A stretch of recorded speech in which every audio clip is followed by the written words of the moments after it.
What is the real world? We often think it is everything we can see, hear, and touch. It feels solid. It feels complete. But this is a grand illusion, a beautiful picture painted by our minds. The universe is vast and filled with phenomena far beyond our limited senses. We are like observers peering at a magnificent cosmic ocean through a tiny keyhole. What we perceive is not the full picture, but a small, filtered slice of it. The reality we experience is a personal construction, a story our brain tells itself based on a trickle of information from the outside world. This story is useful. It helps us survive. But it is not the whole truth.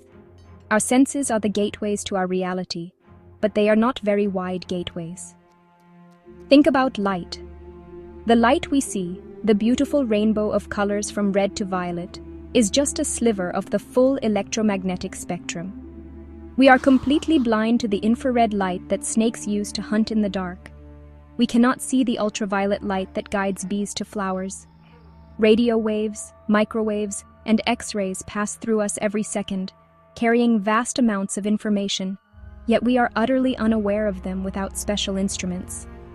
Our world is built only from the parts of reality our biology allows us to detect. The same limitations apply to our other senses. A dog can smell things with a sensitivity that is almost unimaginable to us, building a rich world of scents we will never know. Bats and dolphins navigate their world using echolocation, painting a picture of their surroundings with sound. We live in a world defined by these biological limits. We think a room is quiet, but it might be screaming with high-frequency sounds we cannot hear. We think the air is clear, but it could be filled with scents we cannot smell. Our perception of the real world is not objective. It is a human-centric version of events, tailored for our survival on this one small planet. This limited perception is not a flaw. It is a feature of our evolution. Our brains did not evolve to understand the full complexity of the cosmos. They evolved to find food, avoid predators, and navigate our immediate environment.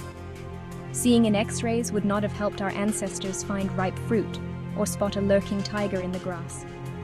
So, nature gave us a sensory toolkit that was good enough for the job. But we must remain humble.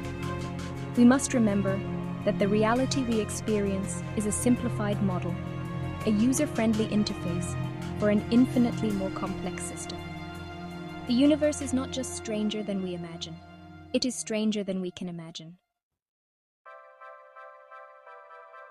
Since our senses provide such a small amount of data, how do we experience a world that feels so complete and coherent? The answer lies in the incredible power of our brains. Your brain is not a passive receiver of information. It is an active storyteller, a master artist that takes the sparse dots of sensory data and connects them into a continuous, meaningful picture. It fills in the gaps using its vast library of memories, expectations, and assumptions. When you look around a room, you are not really seeing everything at once. Your eyes dart around, capturing small, high-resolution snapshots, and your brain stitches them together seamlessly. This gap-filling ability is why optical illusions work so well. They trick the brain by exploiting the rules and shortcuts it uses to make sense of the world. A famous example is the blind spot in each of our eyes, where the optic nerve connects to the retina. There are no photoreceptors there, meaning you should see a black hole in your vision. But you don't. Why? Because your brain cleverly photoshops the hole, filling it in with information from the surrounding area. You are constantly experiencing a world that is partially a fabrication, a guess made by your brain to present a smooth reality. Attention works in a similar way. It acts like a spotlight, focusing your brain's resources on one thing while ignoring almost everything else. This is why you can be deep in a conversation at a loud party, filtering out all other noises, a phenomenon called the cocktail party effect.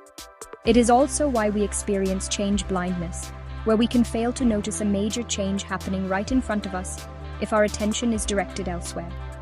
Someone could walk behind a counter wearing a red shirt and emerge wearing a blue one, and you might not even notice. Your brain assumes continuity, and does not waste energy rechecking details it deems unimportant. This powerful drive to create meaning leads us to see patterns and stories everywhere, even in random noise. We see faces in the clouds, figures in the static on a television, or connect a series of unrelated events into a conspiracy. This is called pareidolia. Our brains are correlation machines, built to link cause and effect. This was a valuable survival trait for our ancestors. It is better to mistake a rustling leaf for a predator than to mistake a predator for a rustling leaf. But in our modern world, this tendency can lead us to believe in superstitions or see meaningful connections where only chance exists. We are pattern-seeking creatures in a universe that is often random. Our perception of reality is not just a solo performance orchestrated by our own brain. It is a grand, collaborative production, heavily influenced by the people around us.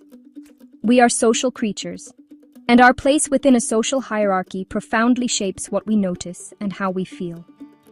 Your perceived status, your sense of belonging, and the constant, often subconscious comparisons you make with others act as powerful lenses that color your experience. The same event can be perceived very differently, depending on whether you feel like you are at the top of the heap or at the bottom. Think about how social comparison changes your perception of your own life. You might be perfectly happy with your car, your home, or your job. But then you see a friend's newer car or bigger house on social media. Suddenly, your own circumstances can feel inadequate.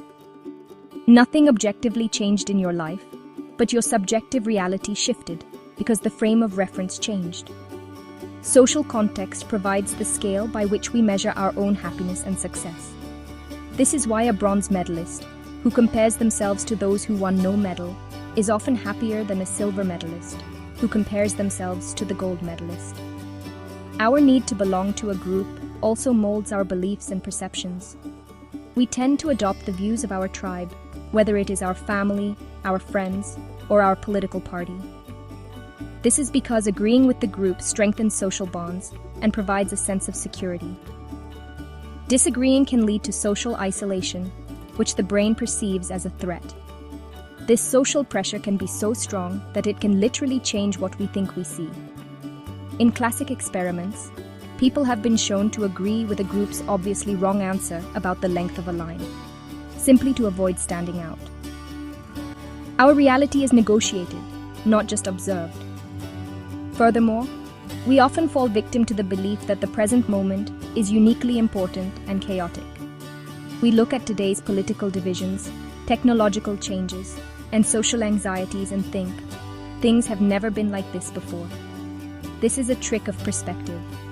Every generation has felt that it was living at a pivotal, unprecedented moment in history. People living through the invention of the printing press, the Industrial Revolution, or the Cold War felt the same sense of unique turmoil and transformation. History does not repeat itself exactly, but the patterns of human response, fear, hope, and the feeling of living in special times certainly do. Ultimately, our experience of the world is not a cold, logical calculation. It is a vibrant, dynamic landscape painted with the rich colors of our emotions. Our feelings are not just a reaction to our experiences. They are a fundamental ingredient in the construction of those experiences.